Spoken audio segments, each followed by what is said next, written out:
Welcome to Talir. This is a place called Bud. This is budding forth for a new life, and we are Capuchins working for the renewal of the society and the church.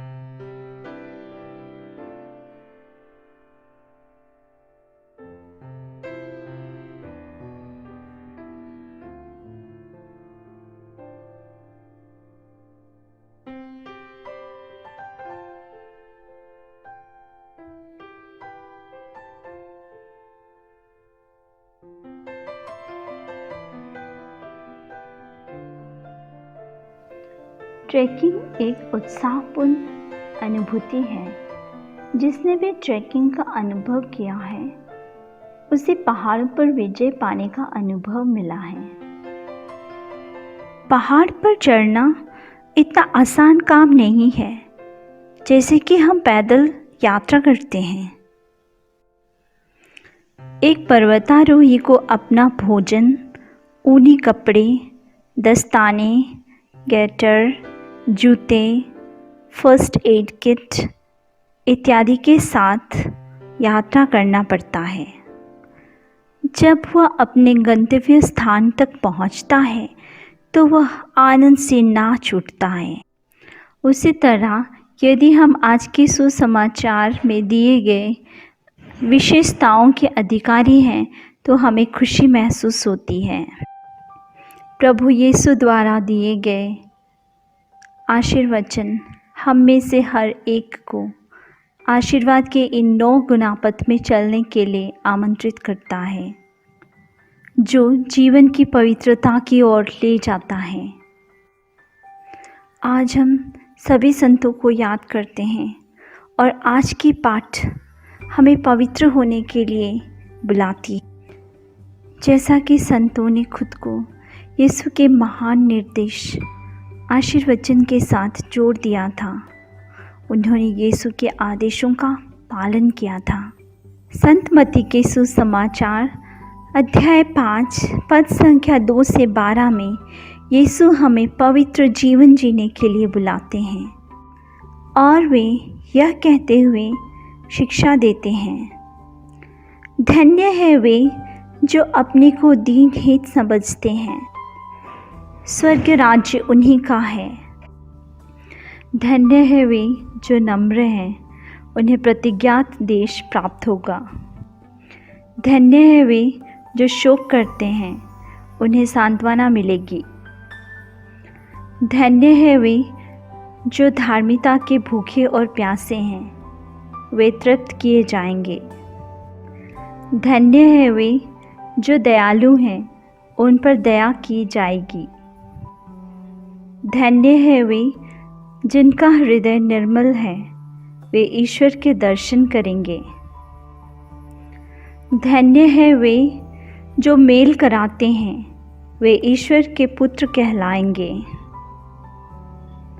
धन्य है वे जो धार्मिकता के कारण अत्याचार सहते हैं, स्वर्ग राज्य उन्हीं का है। धन्य हो तुम जब लोग मेरे कारण तुम्हारा अपमान करते हैं, तुम पर अत्याचार करते हैं और तरह तरह के झूठे दोष लगाते हैं। खुश हो और आनंद मनाओ, स्वर्ग में तुम्हें महान पुरस्कार प्राप्त होगा। तुम्हारे पहले के नबियों पर भी उन्होंने इसी तरह अत्याचार किया। वास्तव में संत ऊपर से नहीं होते हैं, बल्कि वे सामान्य पुरुष और स्त्री होते हैं जो अपने कार्यों को असाधारण तरीके से करते हैं। फिर सवाल आता है कि संत या पवित्र व्यक्ति कौन है? निर्गमन ग्रंथ अध्याय 19 में हम पढ़ते हैं कि याहवे इस्राएली जनता को चुनते हैं, उन्हें पवित्र किया तथा सारी दुनिया को बताया कि उन्होंने इस्राएलियों को चुना है। नए नियम में हम देखते हैं जो लोग यीशु में अपना विश्वास रखते हैं उन्हें जीवन की पवित्रता में रहने के लिए कहा जाता है। संत पौलुस इफिसियों के पत्र अध्याय 1 पद संख्या 3 से 4 में कहते हैं, धन्य है हमारे प्रभु ईसा मसीह का ईश्वर और पिता। उसने मसीह द्वारा हम लोगों को स्वर्ग के हर प्रकार के आध्यात्मिक वरदान प्रदान किए हैं। उसने संसार के सृष्टि से पहले मसीह में हमको चुना, जिससे हम मसीह से संयुक्त होकर उसकी दृष्टि में पवित्र तथा निष्कलंक बने।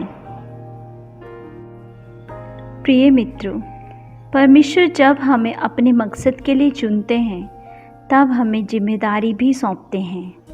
हमें प्रभु के कार्य के लिए दरिद्रता को अपनाना, दूसरों के प्रति दयालु होना, धार्मिकता के लिए भूखे और प्यासे रहना, शांति के लिए कार्य करना, नम्र होना, ये आध्यात्मिक संसाधन हैं जिनके माध्यम से संत आज भी अपनी पवित्रता प्रकट करते हैं। प्रिय दोस्तों, पवित्रता या धार्मिकता बाहरी दिखावट नहीं है, यह व्यक्ति का आंतरिक स्वभाव है। जब वो पाप से मुक्त होता है तो वह अंदर से शुद्ध होता है। चर्च हमें सिखाता है कि हमें अपने आप को शुद्ध रखना है, जैसा कि यीशु मसीह शुद्ध हैं। पवित्रता जीवन जीने का कुछ अजीब तरीका नहीं, बल्कि यह ईश्वर के साथ रहते हुए सत्यनिष्ठा और सत्य में जीवन व्यतीत करना होता है। आज के सुसमाचार के शब्दों में पवित्रता या धार्मिकता का अर्थ नम्र और विनीत होना, दुनियाई चीज़ों से लगाव नहीं रखना, मन और हृदय को बुरे कामों से दूर रखना, शांति बनाए रखना और ईश्वर जैसे होना। संत मत्ती के सुसमाचार से आज हम यह सीख ले लें कि किस तरह प्रभु यीशु के जीवन को हम अपने जीवन में नकल कर सकते हैं और हम कैसे संत बन सकते हैं। आइए हम प्रार्थना करते हैं। परमेश्वर हमारे प्रिय पिता, हम आपकी असीम दया के लिए आपके आभारी हैं और हमें पवित्रता और दया से भरने के लिए हम आपकी स्तुति करते हैं। आपने हमें अपनी उपस्थिति से पवित्र किया है। हमारे जीवन को अपने आशीषों से भरने के लिए हे प्रभु, हम आपको धन्यवाद देते हैं। हम जो कुछ करें, जो कुछ कहें, उनमें आपकी महिमा और स्तुति हो। आमीन।